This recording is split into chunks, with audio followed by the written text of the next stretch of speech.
I am jumping right in here because I want to tell you something that happened not too long ago. And I'm going to start with the numbers because you know I love numbers and I know you love numbers. That's why you're here. And you're going to love the numbers that make you money and bring you peace and joy and happiness. And that's what this is all about. So I'm going to tell you numbers from when I started, and then I'm going to tell you numbers in the midpoint, and then I'm going to be brutally honest about where I am right now. The good and the bad. All right, so I went from having 38 meetings a week to then to 22 meetings a week to then to 11 meetings a week.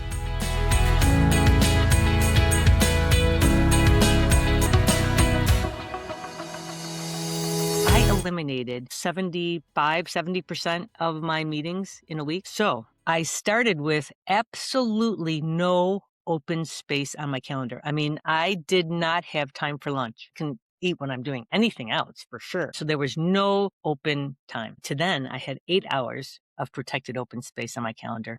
And I'll be honest, this is the ugly part. I'm back down to, I think, only having 3 hours open now. So that's why we're here. We're going to talk about all this, the good, bad, and the ugly. And this open space is this time that I value now and see how productive it is. I have other things that have happened. I have lunch now. I have lunch actually set up in my calendar, and I sometimes will work through it, but I sometimes don't. I don't have meetings when I travel anymore. I have a salesperson on my team, crushes it and does so well with people and has a 68% close rate because I've had time to coach her now through that, which I didn't have before. And I went from 6 reports down to 2. So how did that happen? I had a coach look at my calendar. And I'm going to tell you a little bit more about that. I'm going to introduce you to that coach. I'm thrilled to share her with you because she's amazing. She's gorgeous. Joey Gourdji, welcome to the Richer Retailer Podcast. Thanks, Cathy. So happy to be here. Oh, I'm so glad that you're here. I'm so glad I've had this whole experience. So how it started, y'all, is that I was feeling completely overwhelmed. The business was growing and I was delegating. I mean, come on, I know how to delegate, but I just couldn't get ahead. So she looked at my calendar and she's like, oh yeah, I see the problem clearly. We need to eliminate at least 50% of these meetings, at least, I threw my head back and laughed out loud because yeah, sure, that's totally possible. Good luck, girl. And it's happened. And so I'm here to share with you the good of it and the hard of it and the awkwardness of it and the joy of it. And that coach that helped me through all this is Joy, who you met. She's a coach at Conversion Engineering. It's the agency she runs with her husband. And I am so honored and blessed to also work with Ross. We'll have to have Ross on here too. Before that, she spent a decade in online education, working her way up to the director of operations at Mirasee, where she was part of the team that grew that company from 5 million to 13 million and from 20 people to over 100. She's dealt with her calendar pretty well in that. And she and her husband Ross have nearly tripled their own agency in all of those years. And gosh, Joey, I'm just so glad you're here. Yeah, I'm excited to dive in all this with you because you're making it sound like, oh, I met with Joey and she looked at my calendar and then here we are, but really it's you that did the hard work. So No. It'll be fun to dive into the both sides of like what it took from you, because anyone watching this who is hoping to get, similar results to what you got, it won't be a total walk in the park and there will be challenges along the way. So I'll look forward to sharing what some of those challenges were too. Yes, exactly. Well, and you've got to tell everyone what your mother does. Oh, yeah. So my mother started in her 20s a retail store. It started out, it's a camping equipment, outdoor kind of gear retail store. And she started off just like liquidating outdoor stock for a couple months of the year, like getting the overflow items, like the extra stock basically that didn't sell at the end of the season. But now she's been in business like, I don't know, I won't reveal her age, but she's in her late 60s now. She's been in business a long time. She's keeping it running and now she's open all year round and she loves it. And so that was a big part of my upbringing too, was understanding the retail world and understanding like the ups and downs and the unpredictability of it sometimes, and the decisions around, how much inventory to have and how to keep your money tied up or not tied up and all that kind of stuff. So it's fun to be here where I'm with a bunch of retailers. Well, we're excited to have you here. And what I can tell you from personal experience with Joey is that lights her up about all this, besides retail, obviously, I mean, is that she works to help founders like you and I, like leaders, find happiness and fulfillment and to grow their lives in alignment with that goal. And as I was prepping for this, I was thinking about how, Joey, what it actually is that that sounds so esoteric and kind of in the air. And, oh, yes, I agree with that. Everyone's going to be saying and nodding their head. But you actually put clothes on that goal. You have dressed this goal up, and it looks different for every person. I know it does, but you've showed us, your clients and your people, the how to do this with action. Can you give us a little bit of an opening about how you got here? Yeah. Well, the main thing I would say of what brought me to this work is that, when you're working really hard and things are moving along and like all things being equal, like maybe you're tired, but you're not like losing yourself in it. But when it comes to a point where you have to choose between the work and then some other value, like something that you care about, for me, there's two experiences that stand out. One was it was a friend of mine, it was her bachelorette party. And I like had too much work and I was like, I'm going to be missing, I'm like, I might have to miss her party. And so I was having to choose like, should I be a good friend or am I invested enough in my work goals that I'm going to compromise on that? And it's those moments where you have to pick between two values, I think, that are the hardest. The second time was it was my sister's wedding and like I wanted to be fully present for the day, but I was like getting ding, ding, ding, ding, on my phone with work. And that's when I realized like this isn't sustainable for me. Like this just isn't how I want to live because those roles of friend and sister are actually a lot more important to me than at the time employee, even though I loved my job and the work was interesting and I was growing and I was learning. And those are also values, obviously, that are important to me. But I find it really comes into when your values are in conflict that you're like, I can't keep doing this. Like that's when it becomes too hard. For me, that's when Mhm, it became like, I will not tolerate this anymore. mhm, mhm, That's when I hit the boundary for me. And so when you talk about like dressing up that goal of like fulfillment and like living that life, for me, what that means is living in accordance with your values, where what you believe is important to you, your actions are showing that that's what's important to you too. And when mhm, your work is like pulling you away from those things, then it creates huge conflicts in yourself, mhm, because you believe you want to be the mother and the daughter or the whatever it is that you want to be, but your actions are not, you're just not living that way. And that's a really hard place to be. And I think that's where a lot of the pain and suffering comes in. So by creating this open space or the white space, or we'll get into it later, for me, what that does and for what my clients it's helped them do is to just like live more as the person that they want to be. And I think that's like the most important thing, really. How I see it in my experience, Joey, is that there's these two components to it. The first component to it is this friction we feel of unhappiness. Like I remember you sharing once about how you felt like you hadn't laughed and how you weren't being who you were, like that. And I think that it's those symptoms then that are the signals, that friction that are the signals that you have a choice here. And you can either stay where you are and be comfortable in the walls of this jail you've allowed yourself to be in, which sounds so overly dramatic, but I'm speaking from personal experience when I tell you that that is what it is. Or you can choose to leave and make a difference. And the fact is that there's no shame here. Wherever you are, sometimes you don't have the strength to leave, and so you have to stay there, or what else is going on. So I just want you to know that the whole purpose of our conversation, we know already that this is going to be a two-parter. We set that up. And so wherever you are, I just want you to be able to take some of these bricks, some of these tools to help you take that next step towards getting to where you want to go. So that's the first thing, is the recognizing the friction and recognizing those signals that you have. And then the second critical part is this white space, is this open space, or we call it what else is possible space. That's actually what Joey's title is. Like that's what she specializes in. And I didn't mention that earlier, but that's how she gets people to be able to live out their values completely. And so, listen, I want to make sure that everybody understands this exactly. Could you explain what this means?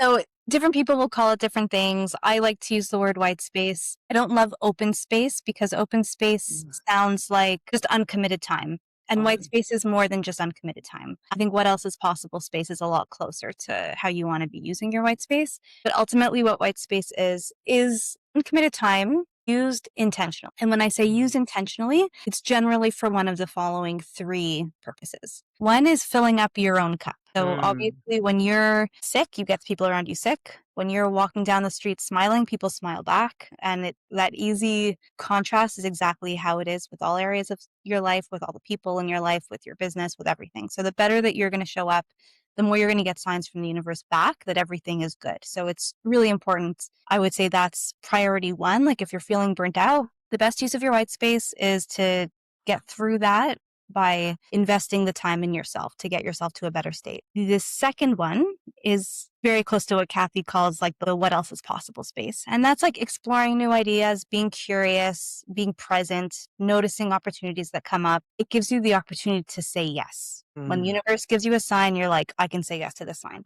It gives you the opportunity to say yes. Oh my gosh, when I think of how many opportunities I've probably missed because, oh yeah, no, I'm too overwhelmed. There's no way I can take anything else. Yeah, it's that my plate is already full, so I can't. You know, like when you have the white space, then when something comes up, you can have a clear mind and you can say, like, not now, or yes, or not for me, but you're doing it from a place of choice, not from a place of scarcity. And then the third category is working towards an important goal. So, like, if you have a goal in your business that you've been meaning to pursue, that you want to pursue, but you just haven't had the time for it, your white space can be dedicated to like making, tangible progress towards that goal. Hmm. Hmm. So those are the three areas I would say when we talk about white space. That's how you want to be using your white space. So it's uncommitted time used for one of those three reasons. And I know this opens up a huge can of worms, but why do you feel that people get stuck with a calendar that runs you? Because, right, like I'm listening to you and it's like, how was I ever even in that position? And honestly, to some extent, how am I back there now? Yeah. So, how does that happen? Well, I'll share with you why I think it happens, but then I think it'll be interesting for you to share why you think you're back there now. But in my experience, what happens is that people are seeing all the opportunities and they feel like I want to get from point A to point Z as quickly as possible. And so the more of these things that I do, the quicker I'm going to get there. Hmm. So they're loading up their calendar with all these things that are good ideas. Or at the time of them making that commitment, they seemed like good ideas. It's actually more accurate about what is happening. Hmm. And then they make these commitments and then they want to live in integrity. And they're like, well, now I have to fulfill all these commitments. I can no longer say yes to any of these other things. I no longer have time for self-care if I do become depleted. Like all those other what else is possible options for the white space become not even in the consideration set because all your time is already blocked up towards these goals that you have.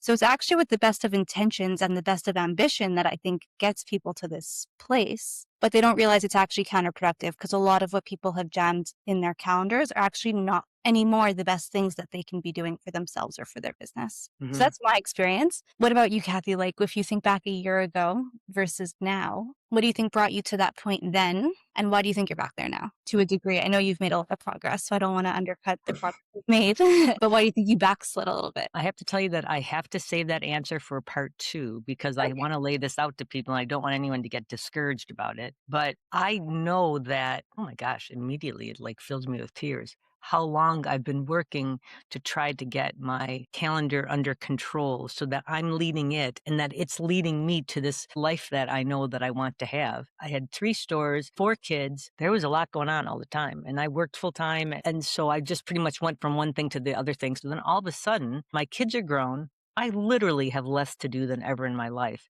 And I also actually feel, oh my gosh, I can remember it so clearly, more stress, more unhappy, so much less control than I ever had than when I actually had less control. And that's for sure what started me on this journey. And I've worked with lovely, wonderful people who taught me different things, but they just never dressed the way that you did. They never described it as clearly and as simply as you did and kind of led me down this path to help me see. And without judgment, I did have one coach who was very judgment about it. Well, it's just a decision. You can just decide. I was like, and that is true, but that's not the best way to inspire someone to try to make a change. So, yes, I'd love for you to talk about the very first thing that we walked through together, because this is where everyone begins, right? Yeah. So the very first one was actually, I don't know if you remember it in this way, was that we tried to do the effort impact matrix, right? And we were trying to look at of all, because you had so many commitments, right? You all these obligations personally and for your business, for your team, like it just rippled out starting from you and then it rippled out through everything you touched. And we tried to look at like what are the most urgent, important, what is the high effort, low effort, what is, and we tried to map it out in that way. And it just became like kind of too overwhelming. And at the time, you were really focused on your nutrition and your workouts, if you remember. and you were like really making progress in that. And so I was like, okay, well, let's use that analogy in the business. And what are the things in your business that are like water? Like these are the things that if you don't do them for like a day or 2 days or a week, it's like you're going to notice it right away. You're going to feel thirsty, in your body if you're not drinking, and like you won't survive. And so that became really clear because it was like there was all these things you were doing that it was clear if you didn't do them for even a month, it would be totally fine.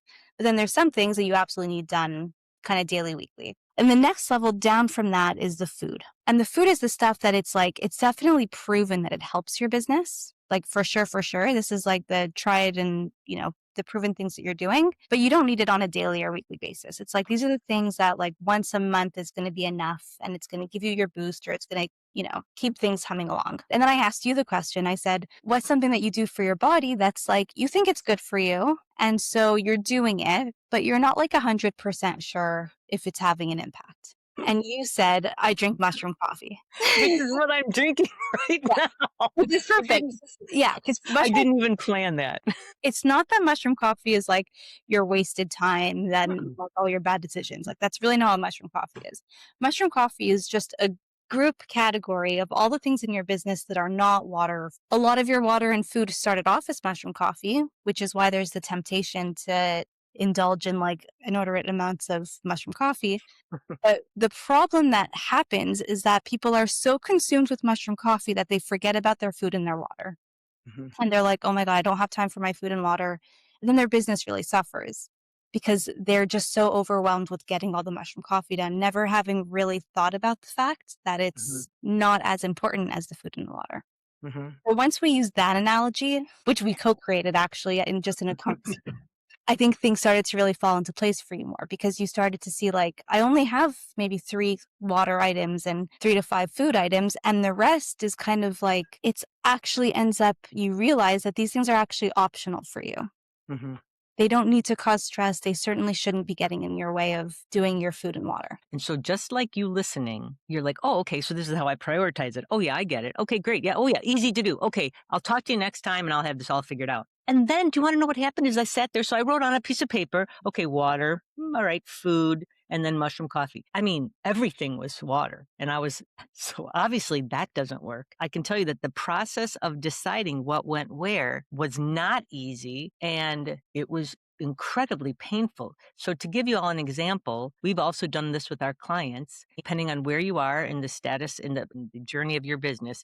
But water, the one thing that really helped me is when she said that can only be 1 to 3 things. Well, of course it could never be one thing for me. So I'm going to take all 3 things that she gave me. When we were talking about it in terms of retail, I was like, okay, so that comes down to knowing your numbers, because if you don't know your numbers, you have no idea how to judge what is anything else. So that's the part that I want you to say this. It's not, I mean, I love numbers, yes, but I'm not saying that to you from any other place than that I know that people tend to ignore it. And if you don't know the amount of business you need to do in order to live your life and in order to be able to pay your team and do everything, you can't survive. So I'm telling you, knowing your numbers is the first thing, even though it probably doesn't feel like that. Probably feel like it's negotiable, but it's not. So the first thing is knowing your numbers. And then what else is essential is managing your inventory, knowing where your inventory is, not necessarily buying it, just knowing where everything is and knowing what you need to pay attention to next. And then some people said team. That team was really important. That third one, there were people who said different things about it. And so it really, that can be kind of personal. So what do you think? So should I keep going through them all? Would that be easiest? Or would you like to comment about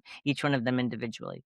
Sure. Well, let's talk first, like in categories. Like if that's the water, then we need to kind of notice that if you're spending more time or prioritizing anything other than those things, then you're not working in service to your business. Oh. And I think that like one of the main things that I work with the clients on, and where they start having the transformations, is when they can start making better choices. And this is like what leads to more white space is a series of better choices.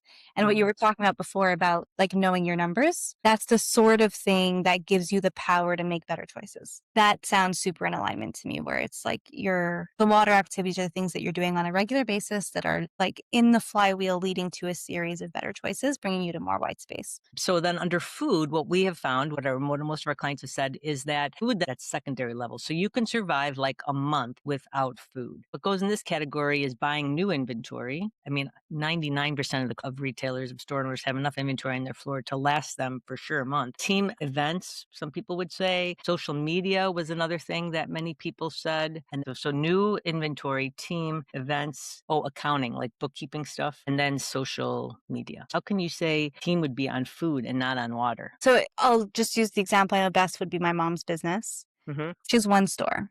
Mm-hmm. But with one store, she theoretically could staff it full time herself Mm-hmm. for a little bit.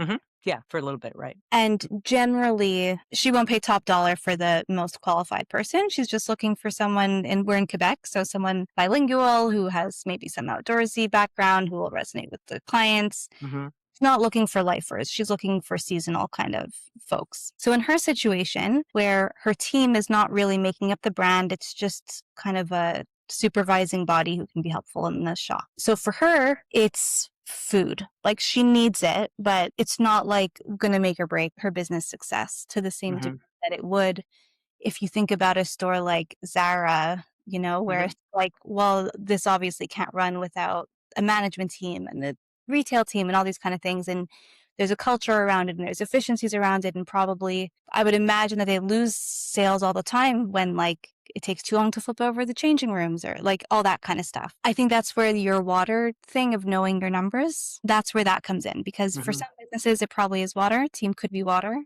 But for a lot of businesses, I would imagine that it's more like food. The other thing that I love about this and that I hate about it because it's so hard to do is that start looking at mushroom coffee things. It is things that you think in your head that you have to do. So for example, trade shows. Well, COVID proved to us that we don't have to go to trade shows, but we would have thought that trade shows were essential, but they for sure are mushroom coffee. Some meetings that you have are mushroom coffee. Some like Chamber of Commerce meetings, for example. I honestly think that when you look at social media, that's such a large topic. And I would challenge you to break it up into food and mushroom. For example, everyone's going to say, okay, so yeah, no, I have to be on TikTok. So TikTok has to be it, but that's not food for you. If you're not there yet, for example, it's not food for you. So leave that under mushroom coffee for right now. It's hard to put these things in different places and it'll change. So one thing in general that I always love to share because it has such an impact on me is recognizing that we are looking for excellence here, not perfection. So I get hung up in something like this, thinking that it has to be perfect and thinking that I can't change it, both of which are not true. I can change this in any time. You can change it tomorrow. In fact, as you grow, it does change and you have to reevaluate it, right? And perfection has no place in your life. Excellence does, because excellence is what helps us do things well. And excellence is what produces failures, which means that we learn. I love to say that I never lose. I either win or I learn. That's it. So I just want to, through all of this, as we're looking at all these bricks, keep that in the back of your mind. The other thing I want to share with you is that when she first shared this exercise with me, and I completely forgot that it came because I couldn't do the other exercise first. It was so hard. I fought all this. Yeah, I use the example of carrots. And so if you've ever planted carrots before, I heard a pastor say this, and it's such a great analogy. Carrots, they are the tiniest little seeds. I mean, it's like they're barely bigger than sand. I mean, they're a little bit bigger than sand, but they're teeny tiny. You make a little row in the dirt, and then you take a handful of your carrot seeds and you're just lightly sprinkling it down that little row. And then you cover it up lightly, you water a little bit, and then you wait for them to come up. Well, when they come up, there's so many carrots that you can't leave them all to grow because think about it. A carrot, and us too, grows down first. A carrot will grow down, and a carrot itself is the root, right? Well, if there's all these carrots in a row, you're limiting the size of what your carrots can be. So you have to pull out perfectly good carrots so that there's room for the carrots you've decided to leave there to grow. And that was so hard for me. I can remember as a kid it being hard for me. Like when I actually planted carrots, I can remember what happened is that I didn't participate in that part of it. Like I did it one year and then I was like, Dad, I cannot do this again. It's way too hard. I get so sad for those carrots that I'm not letting grow. But thing is that I see so clearly now as you start to see progress in this, I see so clearly that if I want to grow good, healthy carrots, I have to cut out some of them. Yeah, the other analogy that another client shared with me that I love too is that if you're trying to get a soccer ball across the field and you have 10 kicks and you have 10 balls and you're trying to get one ball to the other side of the field, that's your goal. You're better off using all 10 kicks on your one ball, even if you have 10 balls. Yep.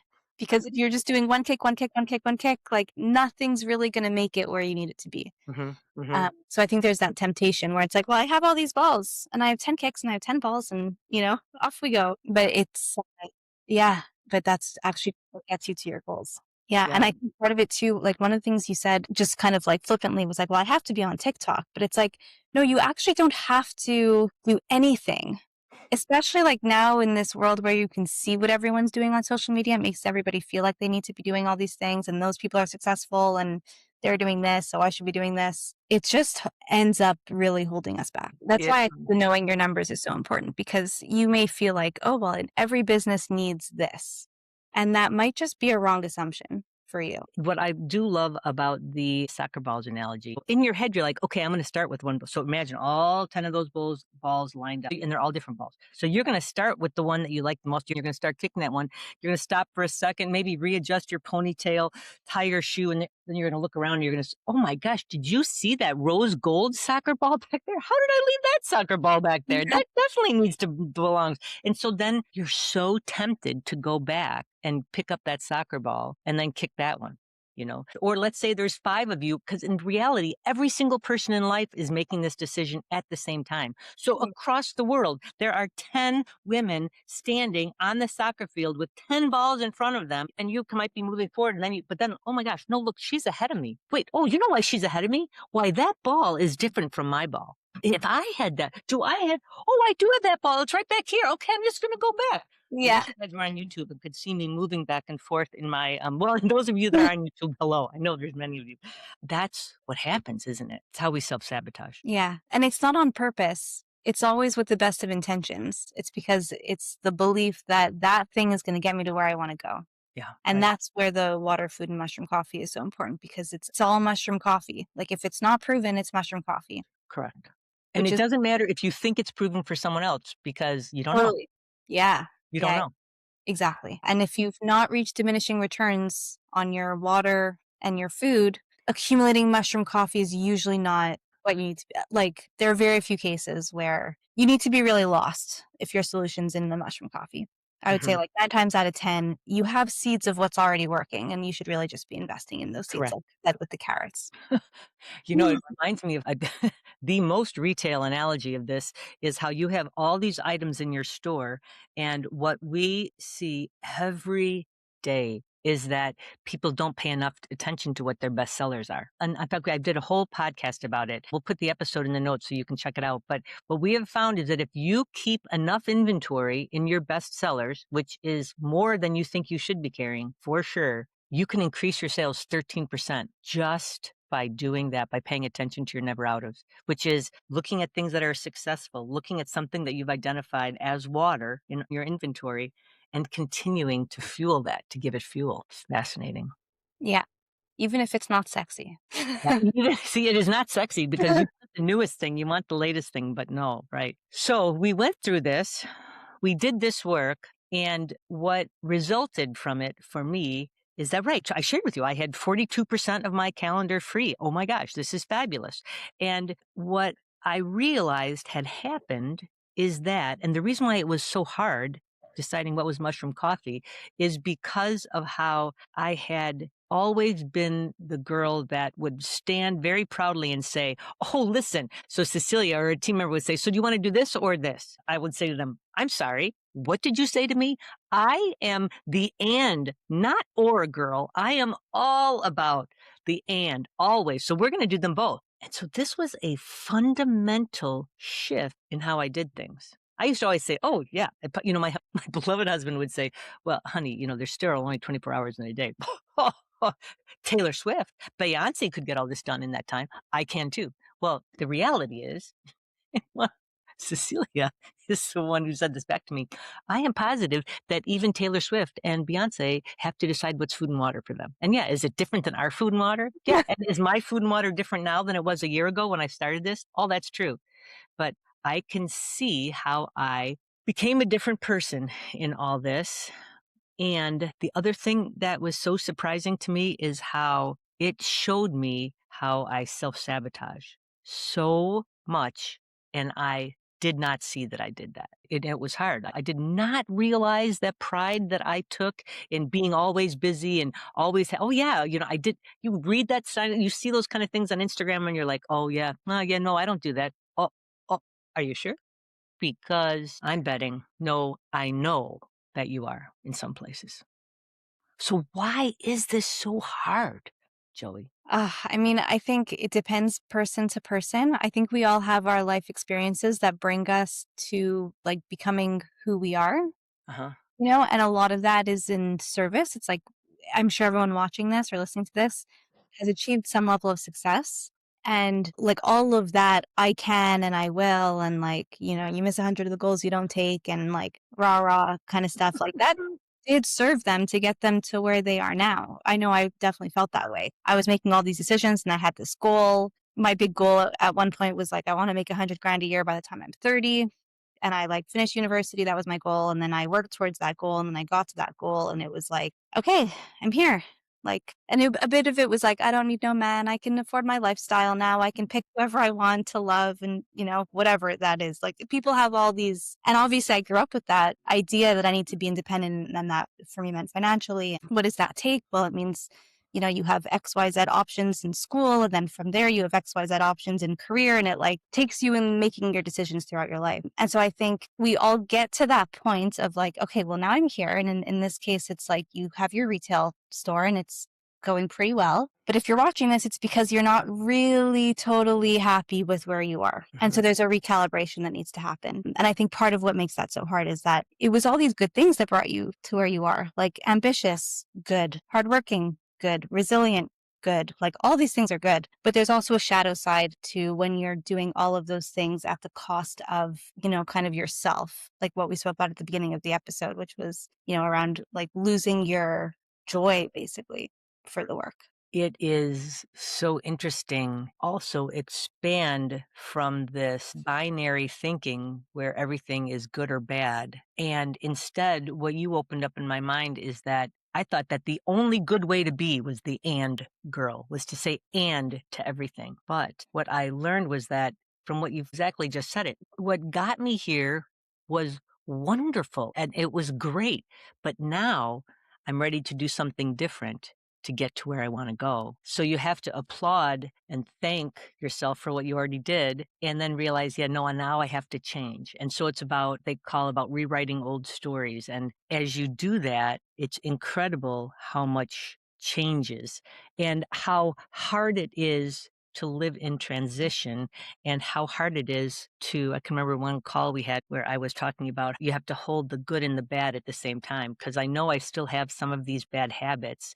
It's this incredible gravitational pull towards your old habits, towards how your ego wants to keep you safe, and that you have to constantly remind it, no, listen, good job, good job. I'm ready to move on. And so it's like these two things at once. And the other thing is it takes you a minute to also change your mindset. You're used to going all the time and being in this mode where, right, you're doing all this stuff even when I didn't need to anymore. I had released so much more to my team and I would find myself checking in on them. I swear to you that I was not micromanaging. But was I? Your values say no, but your actions say yes.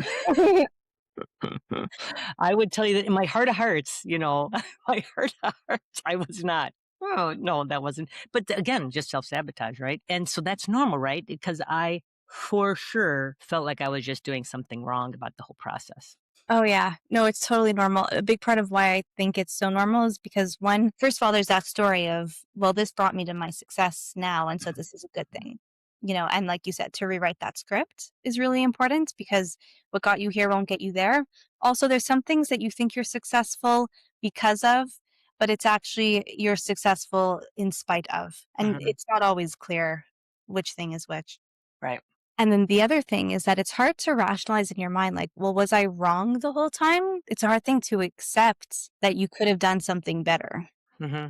past, that all your efforts and all your suffering and all that brought you to where you are now. Like, it wasn't actually necessary. Some of it wasn't necessary.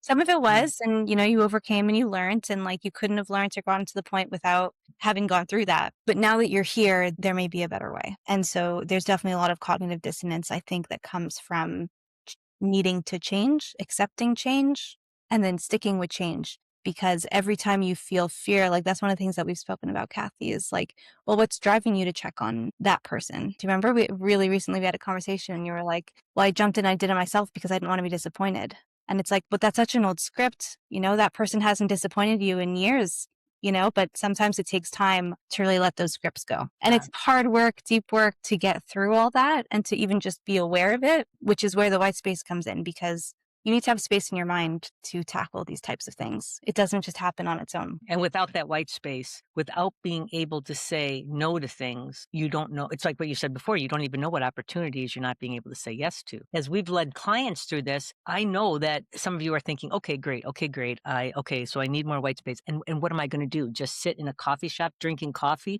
It is true that we end up feeling guilty about that, I think. And I know I had that conversation with the client, was that first stage that I was. And she's like, what am I supposed to do with my time now? I mean, love being in my store, but when I go in my store, I just keep thinking of all the stuff I should do. And what I was telling her is that the major change in all of this is recognizing that you really do have choice, everything. I love that Stephen Covey quote that talks about how that there's this gap between a stimulus and a response. Animals have no gap. The animal instinct is to go right from stimulus to response, but we get to choose. And so you have to recognize that uncomfortableness of it. And I never really understood when you said from the very beginning, this is deep work. It's not easy work, but it's, it's important work, but it's deep work. I never understood that, but that's what it is that you have to live in that gap now because you don't have new habits formed, right? Mm. Like recently, I just checked on somebody and I was like, and I did it myself. And so you have to be comfortable in that time period. You have to learn to deal with that uncomfortableness and recognize it as a signal, not go and grab a glass of wine. I mean, I'm not saying you can't grab a glass of wine. I prefer to always have champagne, of course, and my mushroom coffee, but it's about not ignoring it and not try to cover it up and instead acknowledge that and take the time and energy to learn from that moment, right? Right.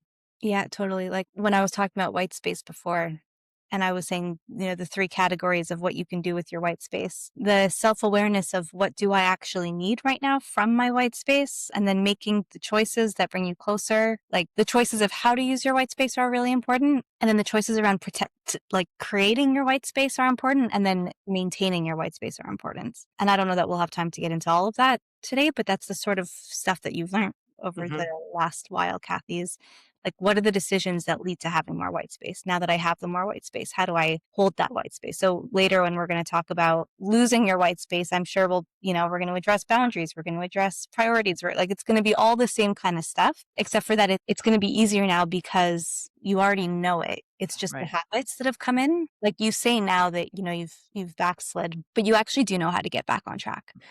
Yeah. Getting back on track is a lot easier and quicker than doing this for the first time. Correct. That's very true. That is very true.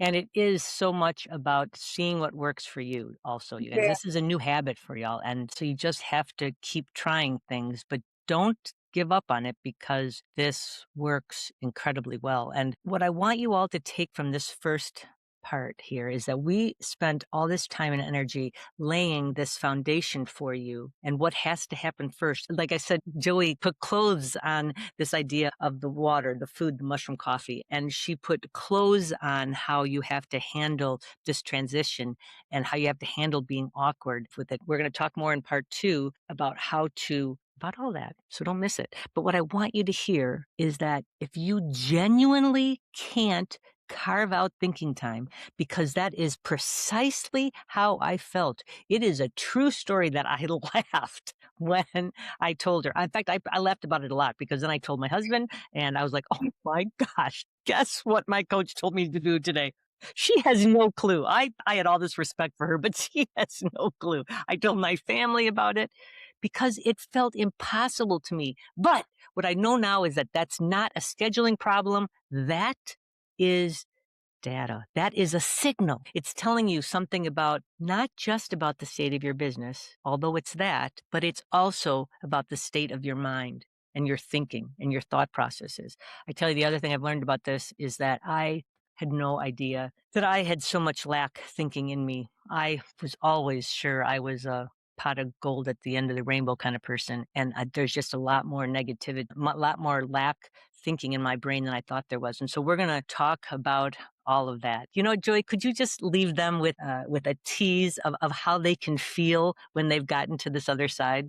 What do they Yeah. see there? The main thing that we spoke about is choice, right? Like feeling like I can. Because so often the feeling that comes up is like, there's this and there's that, and it's scattered, and it's like your heart is pounding, and it's like, I just can't. Like it's a shut down mentality, it's closed kind of feeling. But on the other side of the white space, it's a much more empowering feeling where like I can. Do I want to? Maybe, maybe not. Is it what's best for me? Maybe, maybe not. But it's all from a place of abundance and choice. And it's just a way more empowering space to be. Correct. The other example I love, that empty space that you can put name to it, because the reason why I believe names are so important because they guide you, because we're so distracted by a million things at any one time. I know it's not just me. And so that's why we like to call it what else is possible space, but it is oxygen. It is your oxygen mask. And you have to have it so that you can save yourself first to save all those around you. That's the fact.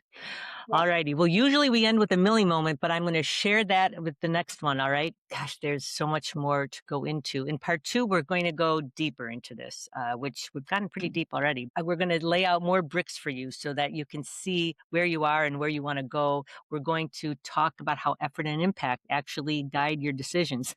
This whole first exercise that most clients go through without problems, but yeah, no, I was a highly remedial client and I needed extra work. I fought hard. So we're going to get into that. We're going to talk about through me energy. Mind blowing. That sound was like my mind blowing up about through me energy. Wait till you hear that. And I'm going to talk to you about a moment in my own journey that, boy, oh boy, I was not expecting at all. So, all righty. We'll see you all there. Thank you so very much, Joey. We are just getting started. So thanks so much for being here. And everyone, we cannot wait to see you for part 2 because it's going to get even better. And also, if this episode resonated with you, like if you felt this in your heart, please hit that follow-up button right now. We'd love to see that. Share this with someone, because I know that the more store owners, the more founders and leaders that hear this, the stronger we're all going to become. That's what I love about it. All right, you guys, we'll see you all next time. Thank you very much. Know that you are astonishingly fabulous and that you are loved. Bye-bye. Thanks, Joey.